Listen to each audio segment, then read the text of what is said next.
नमस्कार मित्रांनो, आपण पाहत आहात पाटील हब यूट्यूब चॅनेल.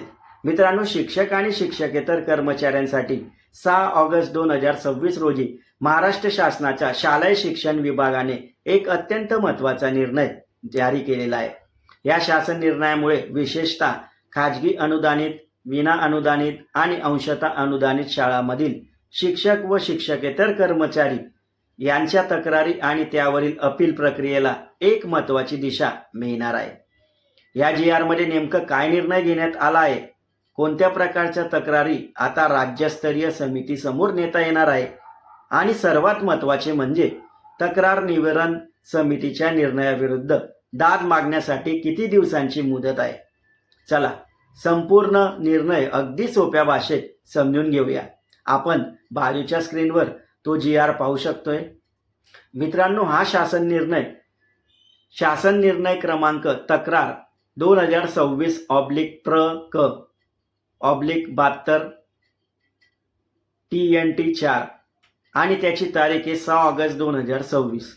या शासन निर्णयामध्ये 27 मार्च 2024 आणि 6 सप्टेंबर 2024 या रोजी गठीत करण्यात आलेल्या सुधारित तक्रार निवारण समितीच्या निर्णयाविरोधात दाद मागण्यासाठी राज्यस्तरीय तक्रार निवारण समिती गठीत करण्याचा निर्णय घेण्यात आला आहे. मग प्रश्न पडतो की ही समिती स्थापन करण्याची गरज का भासली. शासन निर्णयाच्या प्रस्तावनेनुसार काही तक्रारी या शाळा न्यायाधिकरणाचा अधिकार क्षेत्रात येत नाहीत. अशा तक्रारींवर कार्यवाही करण्यासाठी प्रभावी यंत्रणा नसल्यामुळे न्यायालयीन प्रकरणाची संख्या वाढत असल्याचे शासनाच्या निदर्शनास आले. तसेच मुंबई उच्च न्यायालयातील एका प्रकरणाच्या पार्श्वभूमीवर तक्रार निवारण यंत्रणेमध्ये सुधारणा करण्याचे निर्देश देण्यात आले आहेत. त्यानंतर सुधारित तक्रार निवारण समितीची व्यवस्था करण्यात आली आणि आता या सुधारित समितीच्या निर्णयाविरोधात दाद मागण्यासाठी राज्यस्तरीय तक्रार निवारण समिती स्थापन करण्यात आली आहे. मग या राज्यस्तरीय समितीमध्ये कोण कोण असणार आहेत. या समितीच्या अध्यक्षपदी अप्पर सचिव, प्रधान सचिव, सचिव शालेय शिक्षण विभाग हे राहणार आहेत. तसेच शालेय शिक्षण विभागातील संबंधित सहसचिव, उपसचिव आणि संबंधित अवर सचिव, कक्ष अधिकारी हे सदस्य व सदस्य सचिव म्हणून काम पाहणार आहेत. म्हणजे जी समिती शालेय शिक्षण विभागाचा वरिष्ठ स्तरावर कार्यरत असणार आहे. मग मित्रांनो, आता सर्वात महत्त्वाचा प्रश्न, समितीकडे कोणत्या तक्रारी नेता येतील. या मध्ये एकूण 16 प्रकारच्या बाबींचा समावेश करण्यात आला आहे. त्यामध्ये वैयक्तिक मान्यता नाकारलेली प्रकरणे, शिक्षक व शिक्षकेतर कर्मचाऱ्यांच्या नाकारलेल्या बदल्यांची प्रकरणे, अनुकंप तत्वावर नियुक्ती नाकारलेली प्रकरणे, कर्मचाऱ्यांच्या पात्रतेशी संबंधित नियुक्ती विवाद, शालार्थ ID नाकारलेली प्रकरणे, तसेच उच्च माध्यमिक शिक्षकांची अर्धवेळ पदे पूर्ण वेळ करण्यासंबंधी नाकारलेली पदे, अर्धवेळ ग्रंथपालांची पूर्णवेळ ग्रंथपाल पदावर नियुक्ती करताना नाकारलेली प्रकरणे, कार्यभार म्हणजे वर्कलोड संदर्भातील वाद व विवाद तक्रारी, तसेच निवृत्ती वेतन आणि निवृत्ती वेतनाच्या लाभांशी संबंधित तक्रारी किंवा विवाद, पद रद्द केल्याबाबतचे विवाद, पद रद्द झाल्यामुळे किंवा पद कमी झाल्यामुळे अतिरिक्त ठरलेल्या कर्मचाऱ्यांचे समायोजन, कर्मचारी अतिरिक्त ठरविताना नियमांचे उल्लंघन झाल्याबाबतच्या तक्रारी, याशिवाय शिक्षण उपसंचालकांच्या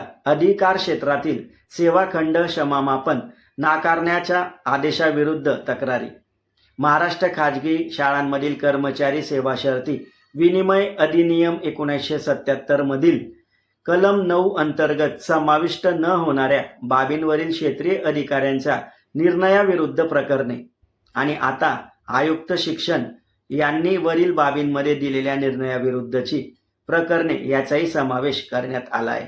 मग आता सर्वात महत्त्वाचा मुद्दा तो म्हणजे अपील कसे करायचे. जर एखाद्या शिक्षकाला किंवा शिक्षकेतर कर्मचाऱ्याला 27 मार्च 2024 किंवा 6 सप्टेंबर 2024च्या शासन निर्णयानुसार गठीत सुधारित तक्रार निवारण समितीच्या निर्णयाविरुद्धात दाद मागायची असेल तर तो संबंधित निर्णयाविरुद्ध राज्यस्तरीय तक्रार निवारण समितीकडे लेखी स्वरूपात दाद मागू शकतो. मग त्याला किती दिवसांची मुदत मिळेल. तर हा मुद्दा प्रत्येक शिक्षकाने लक्षात ठेवणे अत्यंत महत्त्वाचा आहे. सुधारित तक्रार निवारण समितीचा निर्णय प्राप्त झाल्यापासून 30 दिवस कार्यालयीन दिवसाच्या आत राज्यस्तरीय तक्रार निवारण समितीकडे लेखी स्वरूपात दाद मागता येते. म्हणजेच निर्णय मिळाला आणि त्याविरुद्ध अपील करायचे असेल तर 30 कार्यालयीन दिवसाची मुदत लक्षात ठेवणे आवश्यक आहे. मग त्यानंतर 30 दिवसाची मुदत जर चुकली तर एखाद्या अपरिहार्य कारणामुळे संबंधित व्यक्तीला 30 दिवसांच्या आत दाद मागता आली नाही तर त्यासाठी योग्य आणि समर्थनीय कारण देऊन विलंब माफ करण्याची विनंती करता येऊ शकते. समितीला कारण योग्य वाटल्यास विलंब माफ करण्याबाबत निर्णय घेता येईल. मात्र या विलंबासह एकूण कमाल कालावधी हा 6 महिन्यापर्यंतच राहील. मित्रांनो, अपील करताना काय द्यावे लागेल तर राज्यस्तरीय तक्रार निवारण समितीकडे दाद मागताना दाद मागण्याचे कारण स्पष्टपणे नमूद करणे आवश्यक आहे. तसेच कारणाचा समर्थनार्थ आवश्यक ते अतिरिक्त पुरावे किंवा माहिती सादर करणे आवश्यक राहील. म्हणजेच केवळ माझ्यावरच अन्याय झाला आहे एवढे सांगणे पुरेसे नसून संबंधित प्रकरणातील आवश्यक कागदपत्रे आणि पुरावे जोडणे महत्त्वाचे ठरणार आहे. मग यावर निर्णय किती दिवसात होणार?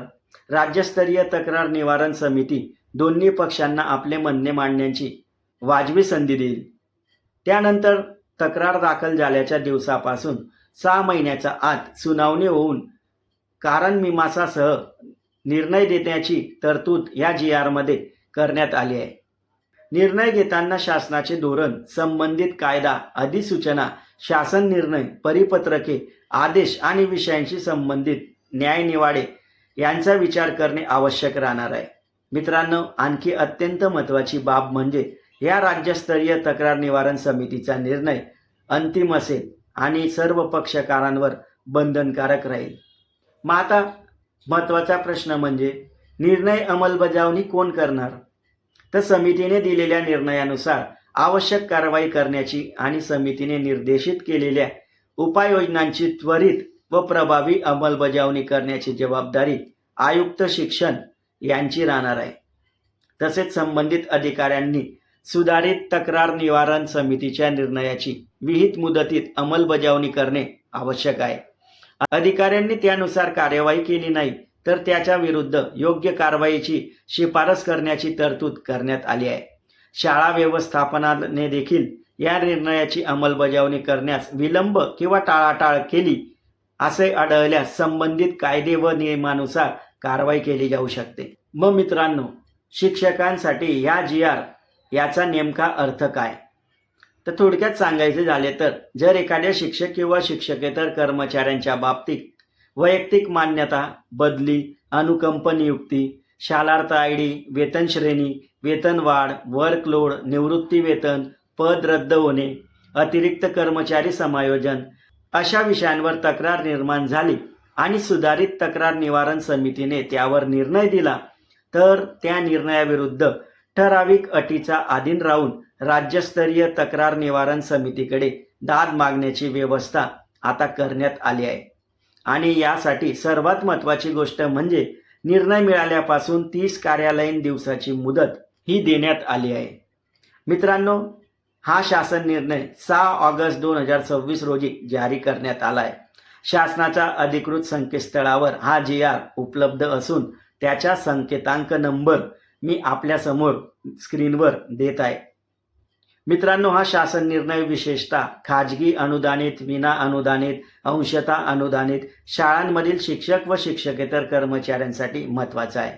तुमच्या बाबतीत यापैकी कोणतीही तक्रार किंवा प्रकरण असेल तर GR मधील 30 कार्यालयीन दिवसाच्या मुदतीत आवश्यक पुरावे आणि लेखी दाद मागण्याची प्रक्रिया नक्की लक्षात ठेवा. आणि मित्रांनो, हा शासन निर्णय तुम्हाला उपयुक्त वाटला असेल तर व्हिडिओला एक लाईक जरूर करा. कारण मी तुम्हाला संपूर्ण GR हा सोप्या भाषेमध्ये आणि सर्व स्पष्टीकरणासहित तुम्हाला मी समजून सांगितला आहे. कृपया आपल्या शिक्षक मित्रांपर्यंत हा व्हिडिओ जरूर शेअर करा. आणि मित्रांनो, शिक्षण विभागातील अधिकृत शासन निर्णय सोप्या भाषेमध्ये अपडेटसाठी आपल्या पाटील हब या YouTube चॅनलला सबस्क्राईब करा. खाली दिलेलं बेल आयकॉन बटन हे प्रेस करा आणि मित्रांनो, अशा नवनवी अपडेटसाठी पाटील हब सोबत जोडलेले राहा. लवकरच पुढच्या व्हिडिओमध्ये भेटू. तोवर जय हिंद, जय महाराष्ट्र.